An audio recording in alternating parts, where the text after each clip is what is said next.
Live and in color from the NBC News radio broadcasting studios of KCAA, 1050 AM, 102.3 FM, and 106.5 FM, located in beautiful Southern California, and in parallel from the Turf's Up radio studio in Fort Lauderdale, Florida. Thanks for tuning into the Water Zone show this evening. And a pleasant good afternoon, everybody. Hope everybody's having a great time. Welcome to the Water Zone. I'm Rob Starr, along with a gentleman who is meticulous and fastidious and fanatic and proficient, masterful, overall hydraulic wizard, Mr. Chris Davey. Thank you, Rob. Every time you do an introduction like that, I have to get out my Funkin' Wagnall's dictionary and go look at the words. I'm trying to remember all the words I think about you all the time. But you certainly impressed me, and you certainly impressed all our customers that we've ever had and our audience.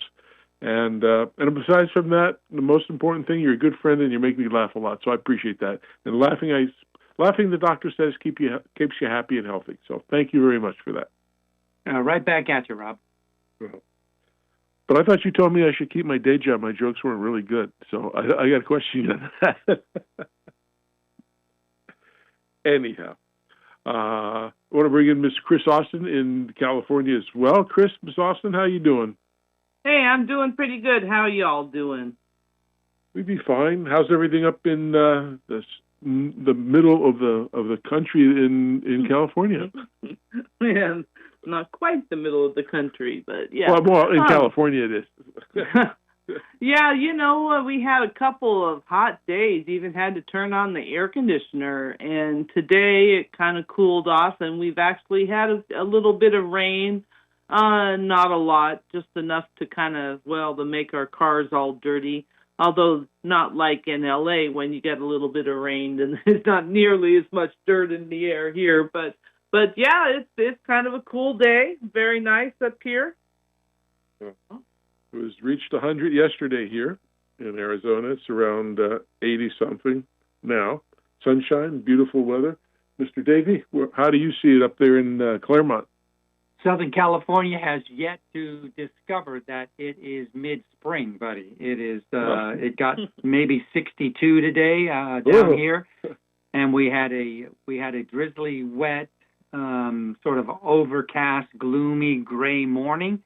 And so far, I'm looking out the window right now. There are still gray, fluffy clouds covering the sun. Is the gas prices still ridiculous? They are nuts. As you know, my truck is diesel, and it is, the middle $5 per gallon. So when I fill that 26-gallon tank up, my card stops at $100, and I have to re-swipe. Sorry about that. Well, then you have my car, and my car takes 7.5 gallons. So. Well, that's not bad. How far distance can you get? About 350 miles. So, that's not bad. That's not bad. It only has 3 cylinders, though. Oh. So it's my truck's past me going up the mountain, but there was an article I had read a couple of years ago, and I got to go back and look it up about it. And speaking of water and cars and everything else, there was this French car company that developed some prototype automobiles that ran on water. Huh. And I got to find that. Article and get more interested in that and see if that's still a viable thing. But anyway, there's a guy in Long Beach that has built a car that turns into a boat. So he can drive down the boat ramp, and then it turns into a boat, and he can boat around, and then he comes back and he drives up the boat ramp, and it's no longer a boat. I think car. I think I remember back in the date myself here in the 60s that there was a company that made a car that did that. I can't remember the name of that. There's one of them now, though. It was in last week's Sunday Digest. Had a little video of it. I thought, hey, that's pretty interesting. Well, I'd be freaked out if the doors leaked. So I'd be in trouble. Anyway, what's in the news today about some reclamation? Department of Reclamation increases CVP allocations. Tell us about that. Oh, yeah. Well, we got some news on the water allocations, and they were previously, like most things in California water, where you are in the state depends on, how good or bad the news is. And for most everybody north of the Delta, north of Sacramento, they're all getting 100% of their allocations. But the folks that are south of the Delta, south of Sacramento, are not. They bumped up from 35% to 40% for both the State Water Project and the Central Valley Project. Most affected is Central Valley agriculture, predominantly, and some cities, some municipalities, but it's not. They generally are pretty good to the municipalities in the situation. So the cities, I think, are at 75%. But the ag is at 40%, and they're not happy about this, as you can probably imagine. Yeah, and the State Water Project serves Southern California and the Bay Area, parts of the Central Coast, and I am not sure how other cities are dealing with this, but I do know that Metropolitan Water District, which serves most of the Southern California, almost entire Southern California, is not really projecting any shortages. They were kind of aware that it was going to be this way, so they're well prepared. Other cities may, that are more dependent on the State Water Project, may have some trouble this year. We'll have to just see how that shakes out. The reason, I can imagine some of our listeners are kind of wondering why these allocations are low when we're getting all these news stories about, Lake Shasta and Oroville getting almost full to capacity. And that is because we had some issues at the export pumps in the Delta. So the water comes down from Northern California and goes into the Delta, and then it's pumped from the Delta. Both the Central Valley Project and the State Water Project pump from the Delta, and from there it goes to San Luis Reservoir. San Luis Reservoir is outside of Los Banos. It's like a large off-stream reservoir. It's jointly owned by both the state and the feds. So there's a share in that reservoir, a portion for the State Water Project, a portion for the Central Valley Project, and that reservoir is only at 74%. So that is why the folks south of the Delta have the lower allocation. To get water from Shasta or Oroville, to get it down to points south of the Delta, it would have to flow through the Delta and be pumped from the Delta at some point. And it's kind of hard to find the capacity these days. There's not a lot of windows of opportunity to move transfer water. So it could be a little tight for those that are south of the Delta that are looking for water. Then if you all remember, if you follow the blog, and we might have talked about it on the show, a while back there were stories about how fish were getting caught up in the pumps, outside of the pumps, in the pumps. Yeah. That is what we're talking about here. This is the end result of that, is that there's not a lot of water in San Luis Reservoir, therefore the allocations are low. Mm. Well, the fish serve a purpose, but they also don't help out when we need it. It's kind of a shame with that, but yeah, and here's where the folks that are tunnel proponents would tell you that, here's an instance when we would have been able to have been taking water from the North Delta rather than the South Delta. That would not have caused the problems that they had, wouldn't have caused the fish deaths at the pumps, because you'd be taking it up north, and so the water doesn't flow through. It's taken out before it goes into the delta. Therefore, there are much less fishery impact. Yeah, I think the fish are revolting because I saw another thing you had in your blog about that, I forget where it was off the top of my head. I just read it real quick about some fish that they don't want your pets to eat raw.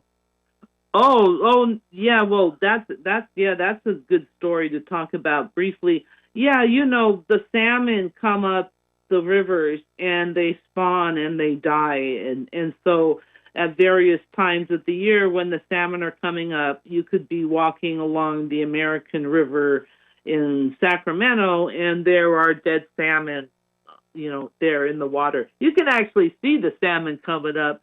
The right times of the year, the salmon trying to jump up and move up the river. It looks like it's a very tedious job to do. Right. So anyways, so the Department of Fish and Wildlife is just putting out a warning that you should not let your dogs eat these dead fish carcasses because there is a bacteria in there that's really kind of specific to dogs that will make them sick if they do so. So, just a reminder. I hope nobody scams those things and takes them and sells them as sushi, because that would be really bad. Actually, no, you couldn't do that. Actually, when the salmon get ready to spawn, their flesh actually inside becomes less pink. It actually turns to white. It's still edible. And what they do is they actually, when the hatcheries take in the fish to spawn, they do actually send out the salmon. It is edible, so it is sent out to, I think, help out hungry people. But if you saw it on your sushi, you would probably know something was wrong. Well, put it that way. I'll tell you, Chris, I don't saw this, but scientists in Oregon found a partially skeleton of a large prehistoric salmon with big fangs in the front, right? I mean, big hook teeth in the front. Probably grew to be 300 to 600 pounds. That's a lot of sushi right there. Of course, if you made a roll out of it, it would obviously be called the fang roll. But that's just me. Well, we got just about a minute before we go to a commercial break. But real quick, there's a story that's happening up for Valley Water is working to reduce what they call methyl mercury, some toxin they found in the local waterways, and that started, I believe, from happening in 1845 to 1971 for some a mining district. How come it's taken so long to do that? What's going on with that real quick? Well, actually, the truth is that there's nothing unusual about that so much. It's all over. The gold rush, these are old gold rush mines that have been sitting there on the landscape for decades. The one in San Jose is just one. They're leaching all sorts of toxins out into the waterways. There's a number of them up here in Northern California.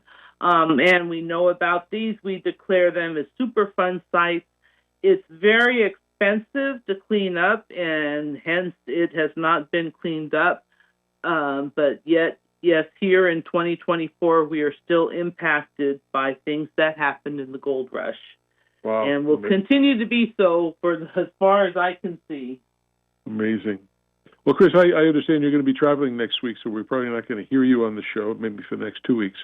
So we wish you a safe trip, and we're going to go to our break and then have our guest that's actually overseas. And he's, I think, 9 or 10 hours difference than we are. So it's probably the middle of the morning for him, right, Chris? It's about 20 after 1 in the morning for him. Wow.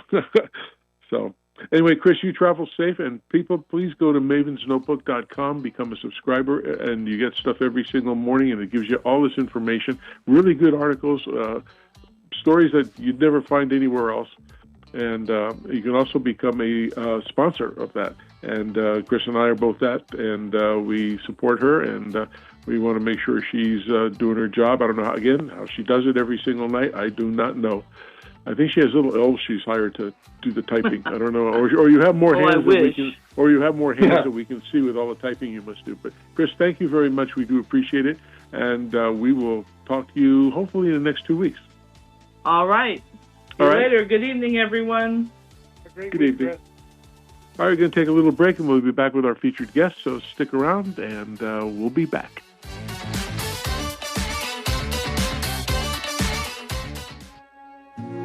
Out there, you're on your own. Do more, do it faster, do it better.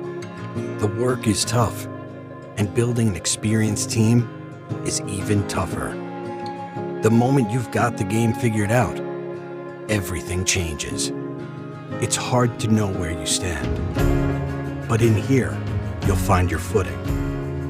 It's a place that's as much a community as it is a store. A place where knowing you and your business go deeper than simply knowing your name. A place where the solutions aren't limited to what's on the shelf, and the experts behind the counter pride themselves on going beyond the call. In here, you'll find people who see eye to eye, who stand shoulder to shoulder, who work side by side to build things, great things. In here, you'll find common ground.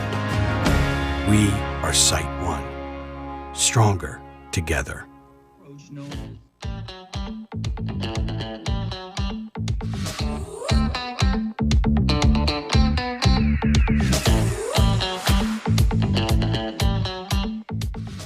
Well, all right, listeners, and thank you for sticking with us here on the Water Zone. For our guest today, we'd like to welcome Thomas Schumann, who is the CEO of Thomas Schumann Capital. He has offices in Frankfurt, New York, and Dubai. So welcome to the Water Zone, Thomas. Good evening, Chris. Thank you for having me. Good evening from Frankfurt, Germany. And well, thank you for coming on the show, definitely. So listen, among the many things that you're doing, and we'll give you a chance to talk about that in just a minute. One is tackling the issue of water scarcity and water security, which is going to be our topic for this segment. And believe me, Rob and I are so excited to hear about what you're doing, how you're involved in an unconventional approach known as glacial water harnessing, and we'll talk about that in a bit. But just for some background for our listeners, Thomas, if you would, could you please tell us just a bit about yourself, what got you to where you are today, if you will, right? And especially what drove your focus on water issues. Sure. Well, I was born, raised, and educated in Frankfurt, Germany, and then I was in 1996. I decided to immigrate to the U.S. To Santa Monica. And my background is very multifaceted. I had different ventures in the past. I used to be a banker as well for some time. And then in 2010, 2011, I came to a point in my life when I really asked myself and asked God, what is it really that I should do with my life? What is my purpose? What is my calling? And that's when the universe pointed me towards water. So I entered the water space initially, trying to resurrect a defunct artesian spring water brand up in the Idaho mountains, Paradise, Idaho, called Trinity Waters. And that got me into the space. And then there was 2011, we had the big drought in California. And I got deeper into the space. I launched an online water cluster. It was actually called watercluster.com to allow the stakeholders in the water space, which was water technology companies, corporates, utilities, investors, academia, NGOs, to connect, collaborate, and communicate. I reached out to the EPA. They had several water clusters across the United States, but there was nothing going on in California, which was kind of strange because we dealt with this millennial water crisis. And so I got deeper into the space, and then fast forward, I helped some water technology companies and some large desalination projects with their financing needs.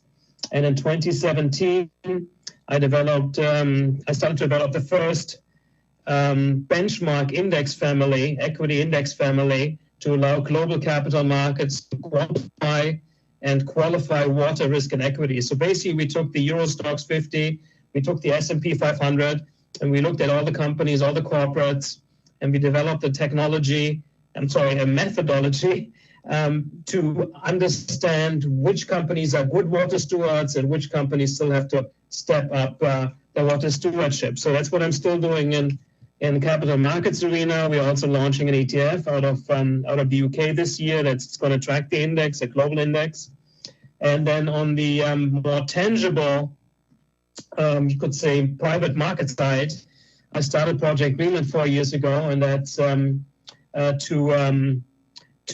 harvest the glacier melt fresh water and then transfer it in large dedicated bulk vessels, which can hold 40 million liters to drought-stricken regions, which is, obviously the MENA region, but we already have drought situations here in Barcelona, in Sicily, in Tenerife. UK has huge water problems. Morocco has immense water stress. So that's currently the main focus, to really create, change on the ground, impact on the ground, to transfer super premium Arctic fresh water to regions that really need it.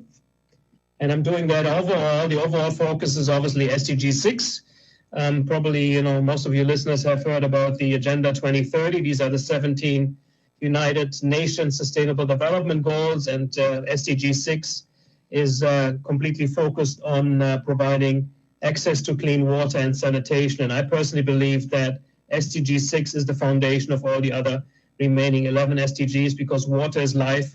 Without water, there is no human life, there is no economy, there is no society, no nothing. So that's why my focus, my passion, my commitment, my legacy is all about water security.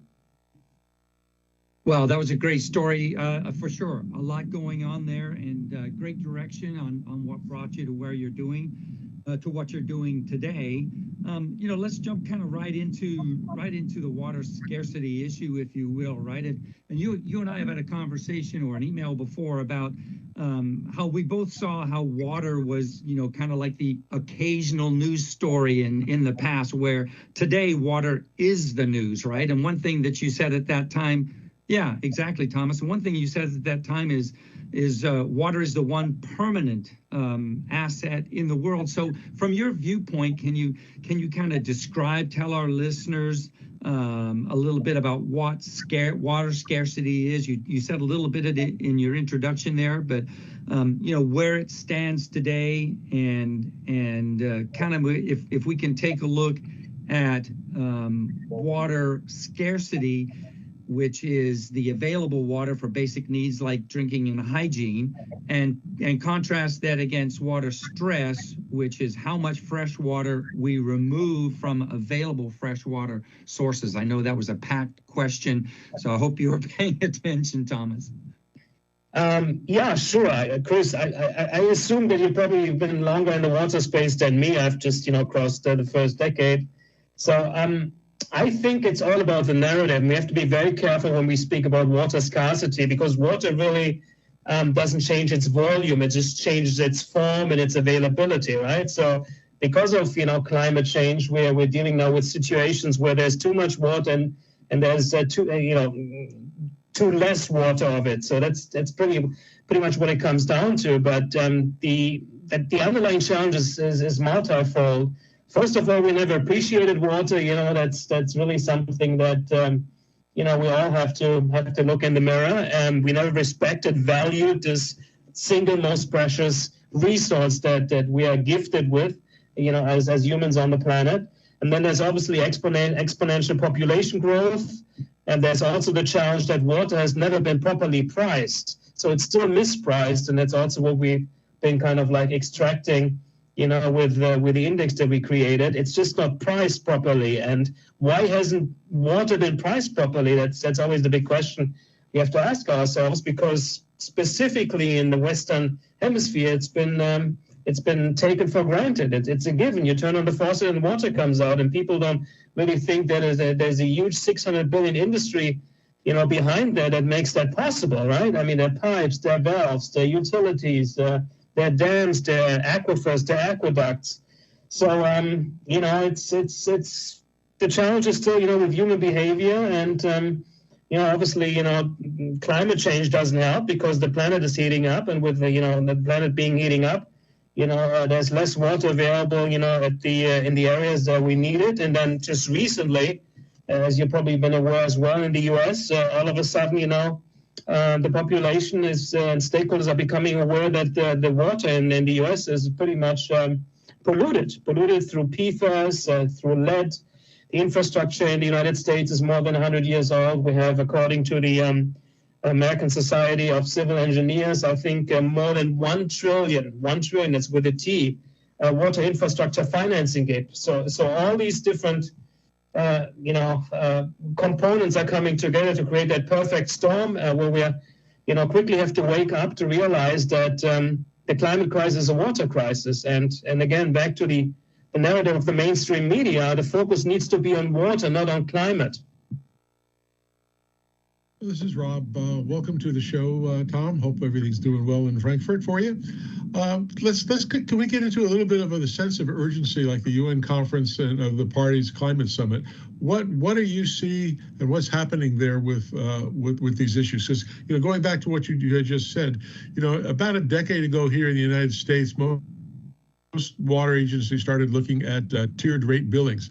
So instead of one fee that they would charge, it depends on how much water you use, and the more you use, the higher the rate goes.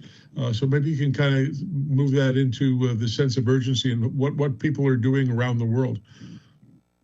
Well, if you follow the news stories, which the headlines about water and drought and different other keywords, which I've been doing now for consistently, I think on a daily basis for the last 4 or 5 years, you can see that the frequency of the media reporting about water and stakeholders becoming more aware about water issues is really, exponentially increasing, almost like with the challenges that we're dealing with through climate. Still, there is, a global lack of awareness, a global lack of consciousness. I was fortunate enough to attend the first UN Water Conference that was held last year in New York. It was pretty amazing to see, you had people, I think it was like 6,000 to 7,000 attendees from all over the world. And it was really like every facet of our society was represented, and people came in their local cultural outfits from Africa, Native American Indians from India, all around the world. So it was good to see, but, at the end of the conference, really, it was just talk, and we don't have the time anymore. It's really all about action. And so it's really imperative and urgent that people need to realize that water is the single most precious resource, and that change can quickly happen through people understanding that reuse, reduce, and recycling is the easiest and quickest way to proper water stewardship. But then again, and I'm American myself, so please don't take that personal. Americans only change their behavior when it hurts, in the wallet. So that's going back to tiered pricing. There needs to be a change, and water needs to be priced properly. If you've been living the last 25 years in Los Angeles, I don't know what the gallon of gasoline costs at the moment. It's probably around $5. And if people are willing to pay $5 for a gallon of gas, but they're not willing to pay a few cents for a gallon of water, and there's something terribly wrong with that picture. Yeah, you're right. You turn on the faucet and water pours out, and people just expect it to be. I believe the U.S. North America is one of the lowest rates for water. I know, looking over at Israel or Europe or other places, it's much higher. In some of those meetings that the UN Water Summit talked about, they talked about reducing some subsidies in agriculture. But as you know, and mentioned at the beginning, water is life, and you can't not have that. You need it, but we also need food. And they used to give, or still give, a lot of rebates here in the United States for residents and homes. But I think if they turn that, my opinion is, if they turn those rebates back to the agriculture world, because their technology is getting a lot better these days with different types of irrigation types, whether it's flood or drip or some other type technology. They seem to be very intelligent about how to save water and make sure that they use every single drop. But I believe you got to have a balance between supporting agriculture and doing safe, clean water to drink. I believe in recycling. I think that's a big deal. And I know a lot of companies are doing that. And there's more projects all over the world that's going to happen with that. But what's your opinion and your vision on the agriculture world using water? Well, Rob, Chris, we know that agriculture and also animal agriculture is the single largest user of water worldwide, right? So it probably require that we change our agricultural and food growing and specifically eating habits as well. Most people in America are not aware of the water footprint of the different products they consume there, and they're not aware that, for example, a hamburger, requires more than 500 gallons of water for one hamburger. I mean, think about that.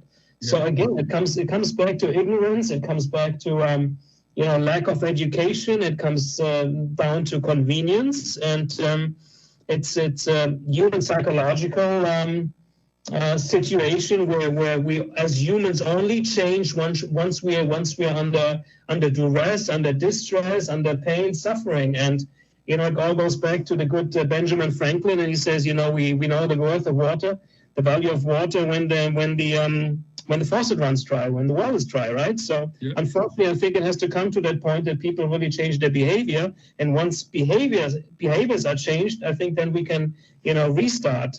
We can restart fresh. You talk to people, for example, in the MENA region, and in desert regions, they know how precious water is. I mean, look at Israel. Israel is the poster child, the benchmark of water stewardship that turned the nation around from a water deficit to water surplus. They invented drip irrigation. They're educating their kids already in school to become water citizens. They have water governance. They have water policies. They're investing in water technology, and that's something that the U.S. is way, way, way behind. Well, Thomas and Rob, I'll say one quick thing. It's a big week this week globally, right? Because this week is UN World Water Day and the Water Summit, which, by the way, is in your birthplace, Thomas, in Frankfurt this year, probably close to you. And the theme is water for peace. Mm-hmm. Still got to remind ourselves, 2.2 billion people in the world today, billion with a B, lack access to safe drinking water, right? Yes, that's true. Yeah, it's getting more by the day because of, climate change and human migration. We have, huge issues in Africa. We have, I think, it's probably happening already, the biggest hunger crisis and in Sudan and Ethiopia. Obviously, that doesn't hit home in America. But again, if you speak about America, the infrastructure is completely outdated. If you look at the IRA, the Inflation Reduction Act, there's only basically drops in the bucket being allocated to water and water security and rebuilding infrastructure, updating infrastructure. So we're dealing with great problems in the most developed nation in the world. And it's becoming more and more prevalent, that the water is actually polluted through PFAS. It's not only socioeconomic weak regions that face these problems like Flint, Michigan, other regions. It's nationwide, and we still don't have any filtration and purification systems in place that, for example, filter out all the prescription drugs that are being flushed down the toilets every day from Americans, right? I mean, America is the largest user of prescription drugs, and what people do, once they don't use them anymore, they just flush them down the toilet. So what does that do? It basically toxifies, pollutes the water, and it changes the endocrine system, and it causes potentially all kinds of issues, related to cancer, Alzheimer's, et cetera. And these are just issues that we're becoming aware about, and the EPA finally is recognizing that and also trying to tackle it. So we have to start at home first to clean up our Water Act. Well, I'll tell you made a comment just a few minutes ago, Thomas. I want to kind of bounce on that just a quick bit because it was concerning, sort of the idea that there's a lot of people working on this problem, meeting this week, of course, in Frankfurt to work on it. But a comment you made that maybe we should let me ask you a question about, because you said lots of countries still, governments in those countries really maybe aren't taking it seriously. I'm right. They've tried and failed to take meaningful action. Is that still ongoing? Yeah, absolutely. I mean, again, it's it goes back to ignorance. It goes back to lack of education. Goes back to convenience. But just think about it. You don't have to look far, you don't have to look that far. You're in Southern California. If you look at the Metropolitan Water District, different agencies, why would any politician vouch to raise water tariffs? He would not be reelected. So that in itself doesn't make any, that's why the system is broken. It doesn't work. Yeah, geographically in the world, do you still think that the Middle East and North Africa are struggling the most with water scarcity? Oh, they do. I just basically relocated myself personally, professionally, also to Dubai. So the challenge with Dubai is it's a beautiful nation. It's growing very fast, very safe, very secure, very progressive, major innovation. But the Achilles heel is that this nation runs 99% on desalinated water. So just to give you an idea, I'm an endurance athlete. I'm a triathlete. So I went swimming in the mornings with my team, in the Arabian Sea there. And I said to my and it's so salty that basically it makes your throat burn. And he said, well, because they're discharging all the brine back into the ocean, which destroys marine life, right? Increases the salinity. So the Middle East is running still on diesel, which is a completely outdated technology. First of all, it has a huge carbon footprint. It takes years to get a diesel plant online, has a huge capex, a huge opex. And then lastly, the water that you get out of that, even though it's being run through reverse osmosis, is bad tasting, non-nutrient, basically dead water. So that's the problem in the Middle East, and they're trying to figure that out. In Germany, we're still very blessed. We have, still a lot of water here, but as Jay Famiglietti, you probably heard his name. He was part of a documentary last year, and he made the case, and he used some data from NASA that even Germany has been overdrawing its groundwater, depleting its groundwater. And that's one of the big challenges, because as you know, Chris, you're in that space. Once you deplete an aquifer, it takes years or decades for the aquifer to recharge, right? So it's basically what we're doing as as a society. We have been taking our savings accounts, and we've been taking consistently more money out that's in there. We have been overdrawing the savings account, which is technically not possible. And now we're dealing with the outfall of with the consequences, and they will be dire. They will be dire. There's no question about that, unfortunately. Yeah. Well, let me ask you a question about water security. And we have an upcoming two-part segment with some people who are former undersecretaries of state and defense, and people from the FBI talking about water security and basically cybersecurity. But there's other issues with water security. We talked a lot as water as it relates to the world's basic needs, like drinking water, hygiene, sanitation, ag, and everything else in that bundle. But how important is water security to the world's challenges like energy, an example of a carbon shift as it's been named? How does that all play in? So the first part of your comment, of your question, water security is actually national security.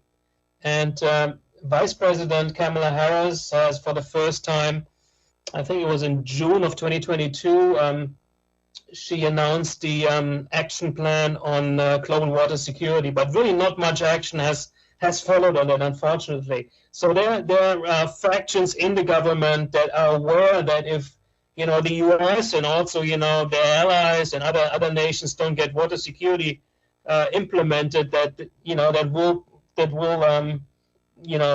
will result in more wars and conflict and tensions, etc., etc. So water security is actually national security.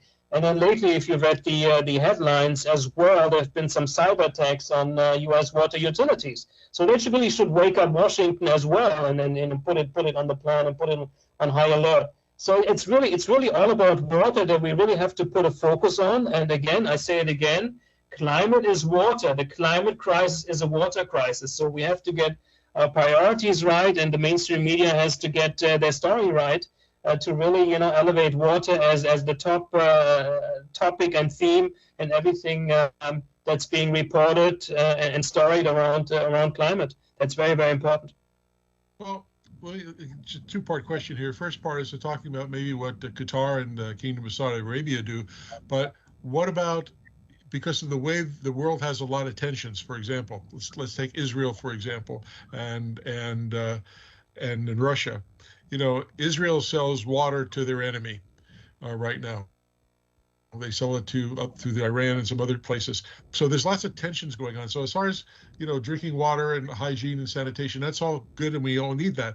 But we've noticed that there's some terrorist states that are doing cyber attacks onto water treatment plants and things. So how does that all come together? Because it's not just the hygiene and all that. I mean, they could damage our water supply by having a cyber attack and changing formulations to purify water. How does that all bundle together? And what is Qatar doing, and the Kingdom of Saudi Arabia? Are they looking at all those angles? I do not know. I have not spoken with the powers to be in the UAE and in KSA, but they have a big focus specifically. Saudi Arabia. They just launched the Saudi Water Partnership, and I think they applied for also the World Water Summit to be in Saudi Arabia, I think in 2027. So they have a big focus on that. They obviously understand water in terms of the other actors that you mentioned. Yeah, unfortunately, water has been used as and I'm saying that because we have World Water Day coming up, and this year's theme is Water for Peace. But water has just recently been used as a weapon, and has been used by Russia. They attacked certain targets in the Ukraine. Water utilities and water supply. That was all strategic. And unfortunately, I have to say that as well. Israel is very, very strategic in utilizing and leveraging the water infrastructure. They took I think more than a decade control of the whole water infrastructure in Gaza, complete control. And one of the first things they did after October 7th, they shut down the water, and they're still doing that because they know that that's the most powerful weapon, that brings any enemy to their knees. So water is as we speak here, is being used as a weapon of mass destruction. So we have to be very, very careful. And water is very powerful. Water brings life, but it also destroys life. No, you're absolutely. You're absolutely right. Just one last quick question for me. So, I see a lot of things in the ag world, especially with using with water. Okay, and you mentioned about the brine being pumped back into the ocean. And plus the energy to run that. I think a lot of money should be develop private industry to come up with ways to how do we fix the brine? How can we change it to a useful purpose? How can we, instead of powering everything with electric heavy, why can't we do it with solar power? I mean, I think there should be a lot of monies in the UN or discussing that with different nations to put their energy and money into developing technology to help make those things a viable and cost reliable and cost reduction situation for water manufacturing. I'll use it that word, or water producing. Yes, I fully agree. But, again, it takes, because when you deal with water, you're always dealing, with the public and private sector, because, water is not a commodity. It's a resource. And as we know, in 2015, the United Nations recognized it as a human right. But with human rights, there also come huge responsibilities. Going back to energy, I think one of the solutions would be, or could be, if there are tax credits. If you implement, obviously, water stewardship and energy stewardship. Just same with carbon credits. That's something that needs to come from Washington, obviously, to provide a financial incentive for the private sector. But again, back to energy. The energy transition can't happen without water security. That's very, very clear.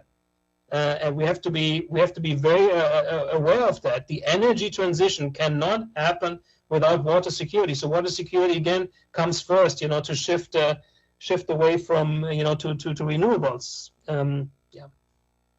Okay. A number of challenges for sure, Thomas, going on here, and it's as I said before, it's good to know that there are people working on this. But let's shift while we have a few minutes left here, and we'll talk about something that you're involved with. especially from your standpoint, looking at unconventional water resources, if you will, quote unquote. And some of those are out there and have been around for a while, like desal, wastewater, and all that sort of stuff. Fog harnessing, cloud seeding, lots of other things like that. Additional groundwater resources that we haven't been able to tap yet because they're under seabeds, et cetera. But one of them is glacial water harnessing. Why don't you tell our listeners what that is? Yeah, so the government of Greenland, I think it was in 2017, 2018, realized that they are home to 10% of the world's freshwater. So they started an ice and water for export program. But since Greenland is a very tiny country, I think their GDP is like 3 billion, 55,000 residents, small capital of Nuuk. They realized that they cannot do it by themselves. So they commissioned scientific research and studies how to basically commercialize their fresh water, and then they came up with a tender, and they were private companies. They were able to bid for freshwater exploration rights. So that all happened, and there are now 11 to 12 private companies that have the exploration rights for the next 20 years in different zones. They divvied up Greenland different zones, and basically what it comes down to is to take the glacier freshwater meltwater and either bottle it or put it into semi-bulk, which would be flexi tanks. These are single-use plastic bladders where you can put in liquids such as water, and they fit into a 20-foot container, and then you can ship the water around wherever it's needed. Or that's the approach that we're taking now, shipping the water in large bulk vessels, similar to LNG, similar to petroleum, oil, chemicals, to nations where it's needed. And it's very simple. There are no freshwater terminals in place yet because this is all a very pioneering effort and venture, but you basically bring the ship close to the waterfront, then you have some piping and high pressure pumps. You fill up the ship, and needs to have a dedicated stainless steel tanker because the water cannot be contaminated.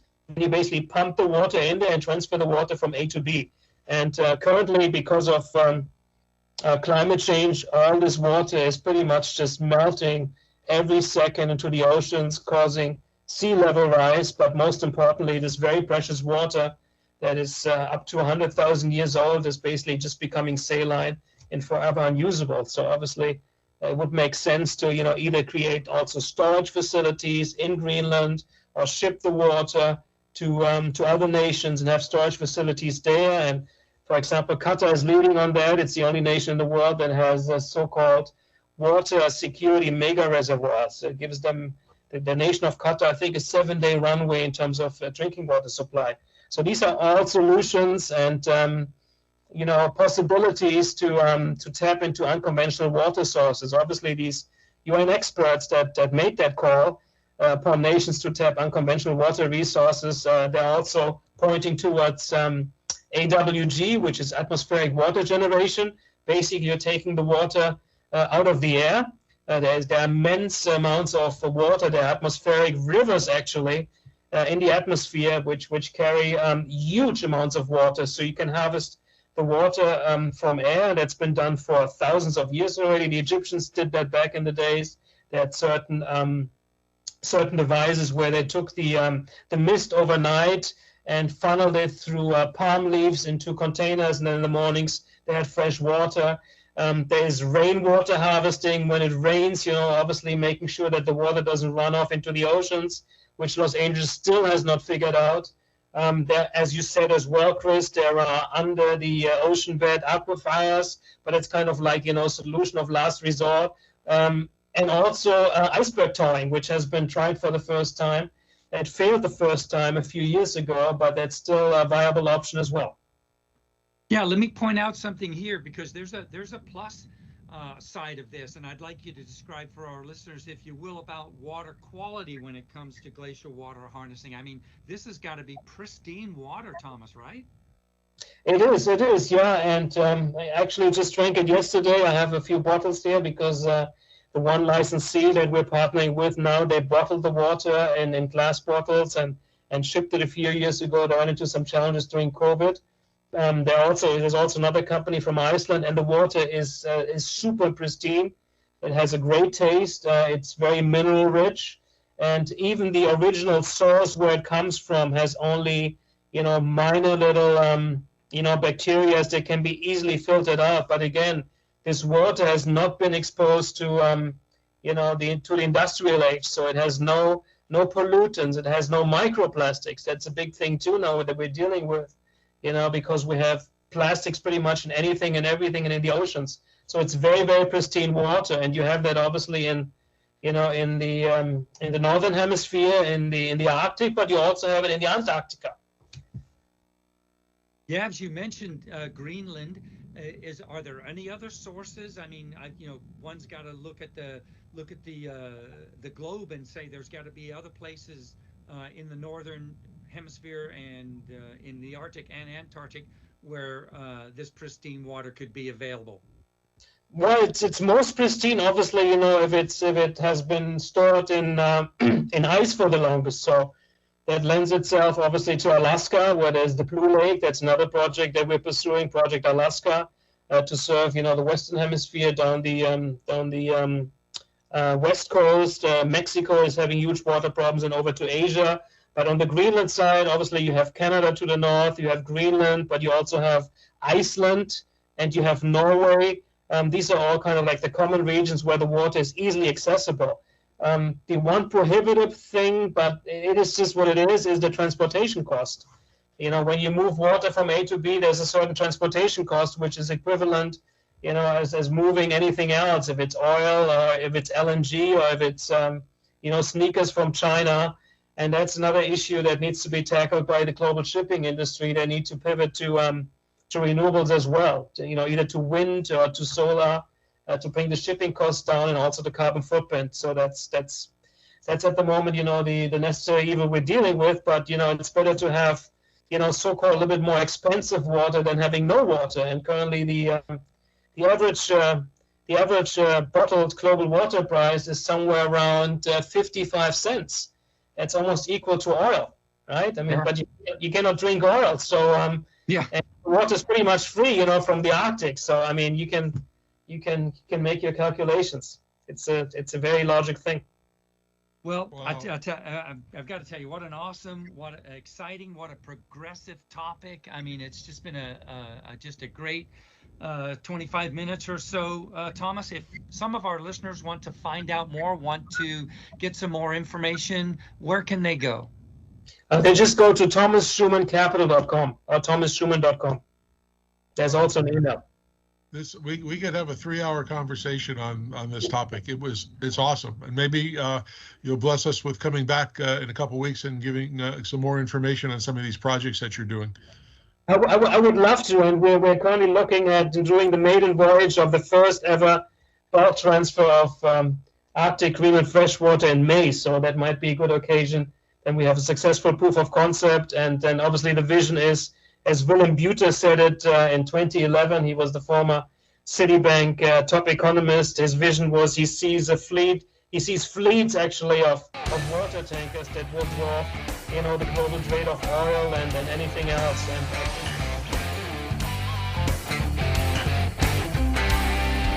all right, we appreciate him on the show, and we're going to have him back in a couple of weeks. And pretty interesting conversation about him. He's all over the world, but I want to see those tanker ships carrying that water from Alaska. So, anyway, for our listeners, please don't forget to help keep our planet blue, because if you like green, you got to have blue. We'll talk to you next week with a great featured guest again, and you guys have a safe and wonderful weekend. Thanks. Bye-bye.